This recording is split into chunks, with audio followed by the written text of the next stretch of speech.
നമുക്കും നിഷ്കളങ്കാരുടെ മുമ്പുള്ളൊരു പാവം ചെയ്യും. അപ്പൊ നമുക്ക് ഇന്ന് ബഷീറിന്റെ ഒന്ന് രണ്ട് കാര്യങ്ങൾ. എന്താണ് ബഷീർ അറിയപ്പെടുന്നത്? കാർത്തികയുടെ സുൽത്താൻ എന്നൊക്കെ പറയും. ബഷീറിന്റെ കൃതികളുടെ പ്രത്യേകത എന്താണ്?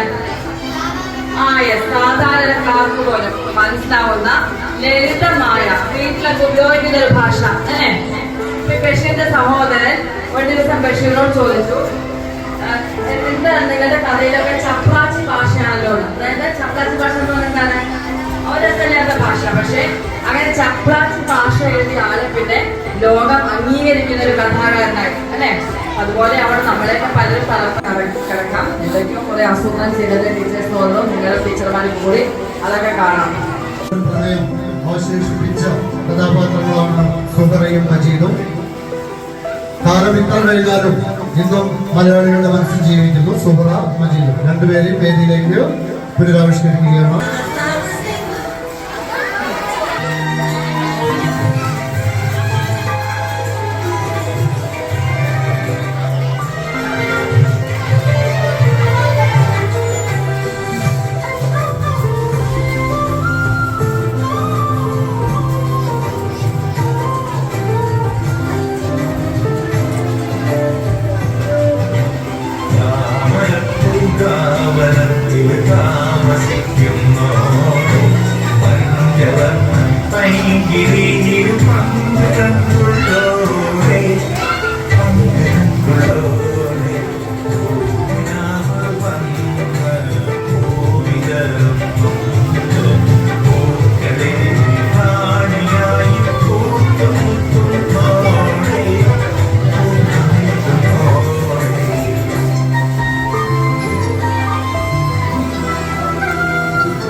കാത്തിരുന്ന് കാതരിച്ചു പോയി,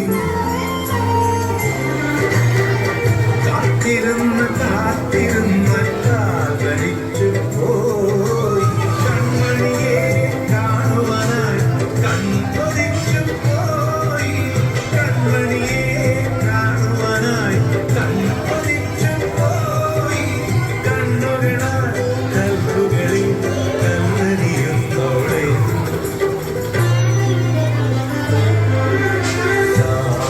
പൂങ്കാവനത്തിൽ താമസിക്കുന്നോടെ പഞ്ചവർണ്ണ പൈകിളിയിൽ പങ്കുകളോടെ പങ്കുകളോടെ. മലയാളിയുടെ വായനാ പ്രപഞ്ചത്തെ വാനോളം ഉയർത്തിയ ഒരു സാഹിത്യകാരനാണ് വൈക്കം മുഹമ്മദ് ബഷീർ. തന്നെ സ്വയം സുൽത്താൻ എന്ന് വിശേഷിപ്പിച്ചു വൈക്കം മുഹമ്മദ് ബഷീർ.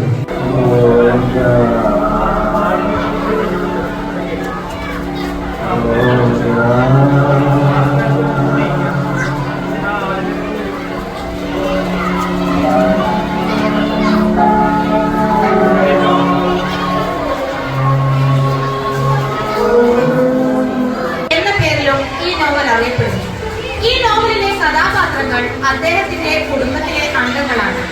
ഇതിലെ പ്രധാന കഥാപാത്രമായ പാത്തുമ്മയാണ് നിങ്ങളുടെ മുന്നിൽ.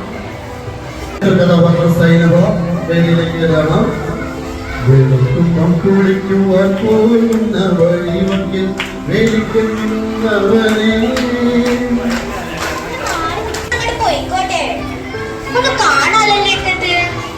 എന്താ അവരെല്ലാരും ഇട്ടത് കുത്തിരിക്കണത്? ആ ലൈറ്റ് കിട്ടോ?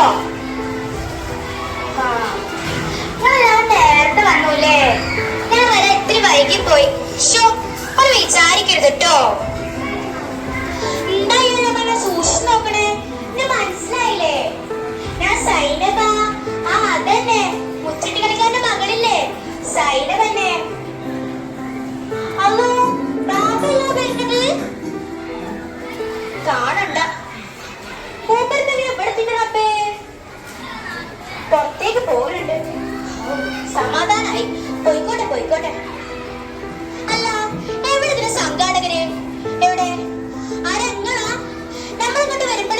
പറഞ്ഞതല്ലേ ബാപ്പ എങ്ങാനും വരൂച്ച നമ്മ വരൂലാന്ന്. നിങ്ങളല്ലേ പറഞ്ഞ ബാപ്പന്ന് വരൂല, വെറും സ്ത്രീ കഥാപാത്രങ്ങൾ മാത്രമേ വരൂന്ന്. എന്താന്നറിയോ, നമ്മളെ ബെട്ടി നോക്കി ബിരിയാണി വെക്കുന്നു പറഞ്ഞ് നടക്കാൻ മൂപ്പര്. എന്തിനാണോ നമ്മള് മുത്തപ്പാനെ നിക്കാതെ കഴിച്ചോണ്ട്. ചിത്രകളിക്കാരന്റെ മകള് എന്ന കൃതിയിലെ വൺ റൈസ് മോക്കി വിളിക്കുന്ന പച്ചക്കടൽ ഗോപാലയാണ് ഞാൻ അവതരിപ്പിക്കാൻ നോക്കുന്നത്. രാജാവേ രാജാവേ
കുറഞ്ഞ സമയം കൊണ്ട് വേദിയിൽ എത്തിച്ച ഇതിന്റെ പിന്നിൽ പ്രവർത്തിച്ച അധ്യാപകര്, മിടുക്കരായിട്ടുള്ള വിദ്യാർത്ഥികള്, ഇവർക്കെല്ലാം സ്കൂളിൽ നിന്ന് നന്ദി പറയുന്നു.